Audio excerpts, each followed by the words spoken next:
इसी बीच जयपुर के भाजपा प्रदेश कार्यालय में प्रेस वार्ता हो रही है, जहां पर प्रदेश अध्यक्ष मदन राठौड़ मीडिया से रूबरू हो रहे हैं। ठीक है, नहीं आवाज आ रही है क्या?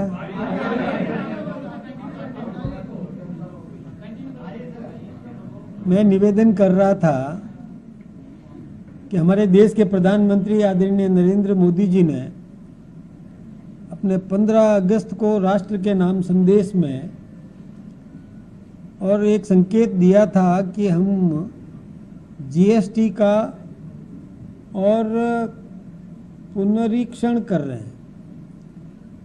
उसमें हम जनता को किस प्रकार से और अधिक राहत दे सकते हैं, इसके लिए स्लैब्स में पुनर्विचार कर रहे हैं।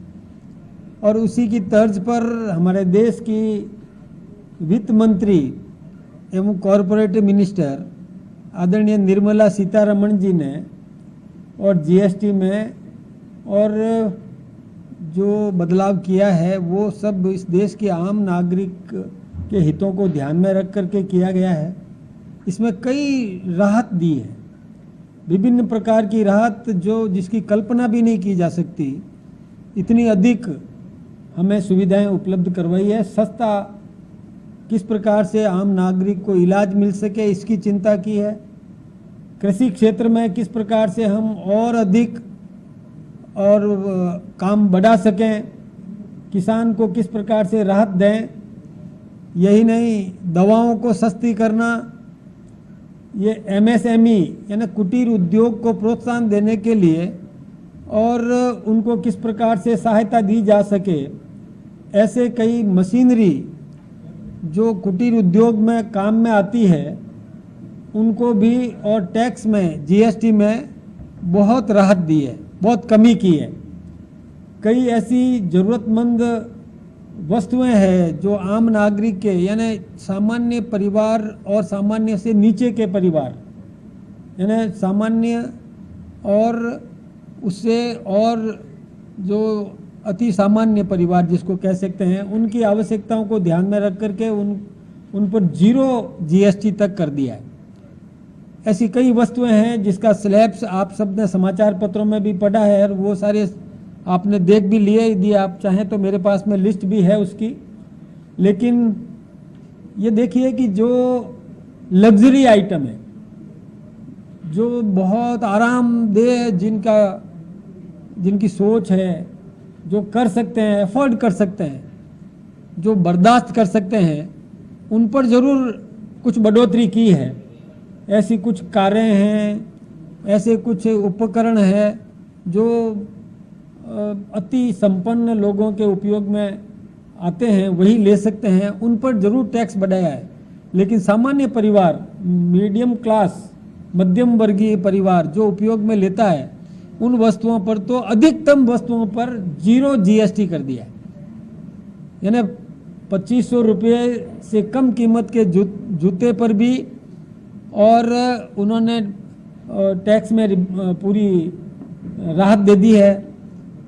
इसके अलावा भी कई ऐसे लघु उद्योग जो अपने राज्य स्तर पर कुटीर उद्योग जो तैयार करना है, जो लोग लगाते हैं, या जो हमारी प्रतिभाएं जो छोटा छोटा उद्योग लगा करके और उत्पादन बढ़ाने की दिशा में काम कर रहे हैं, उनको भी और 0 जीएसटी कर दिया है। इसके साथ ही आप साबुन है, टूथपेस्ट है, ये सब चीज़ें तो बिल्कुल 0 पर कर दी। इसमें जीएसटी बिल्कुल जो पहले कहीं 12% थी या 18 थी, उनको भी 0 पे ला दिया है। ऐसी बहुत बड़ी राहत दी है।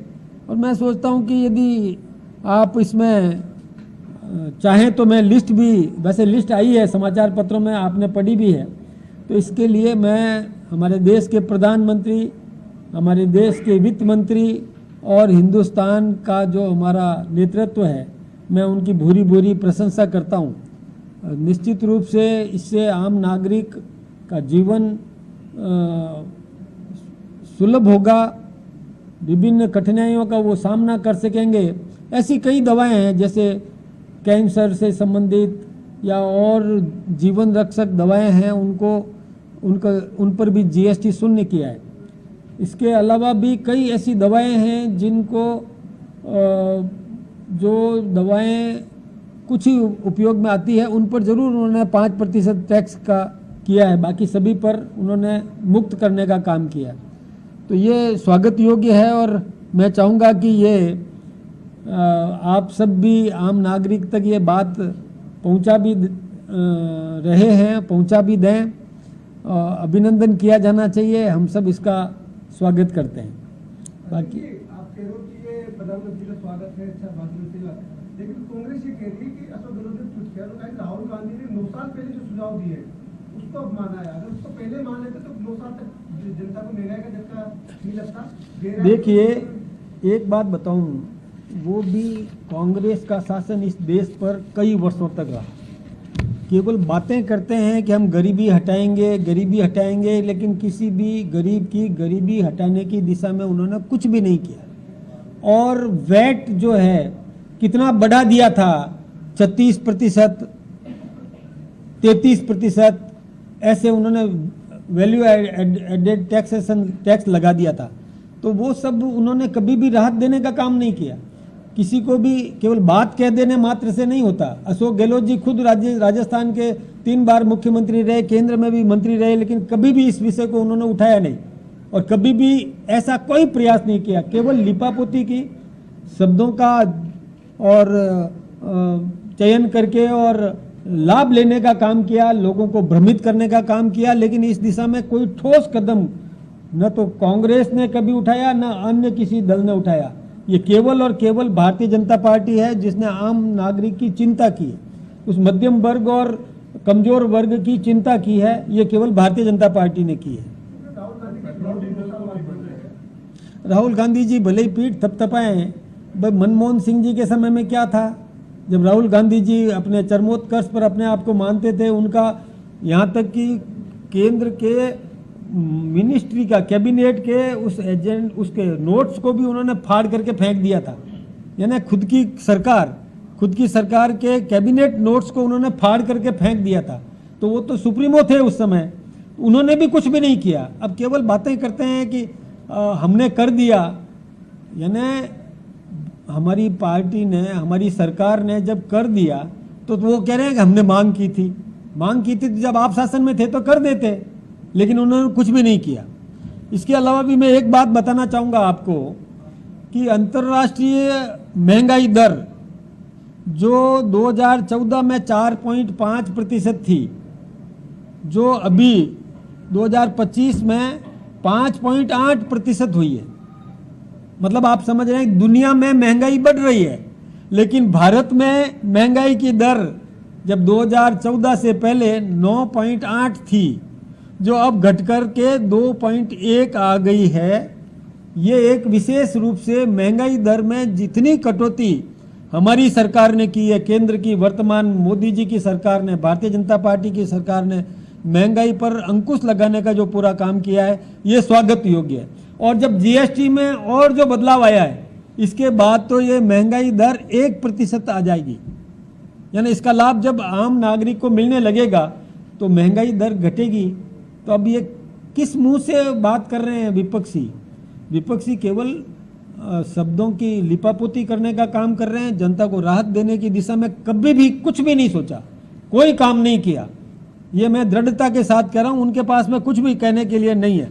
देखिए, अब आम आदमी मकान आसानी से बना सकेगा। मकान बनाने में जो सामग्री उपयोग में आती है उस पर जीएसटी कम कर दी, किसी पर 0 भी कर दी, तो मकान आसानी से बन सकेगा। पहले कांग्रेस रोटी कपड़ा और मकान के नाम पर वोट मांगती रही, लेकिन किसी को कुछ भी देने की स्थिति में वो नहीं थी और नहीं दिया। ये केवल और केवल भारतीय जनता पार्टी की सरकार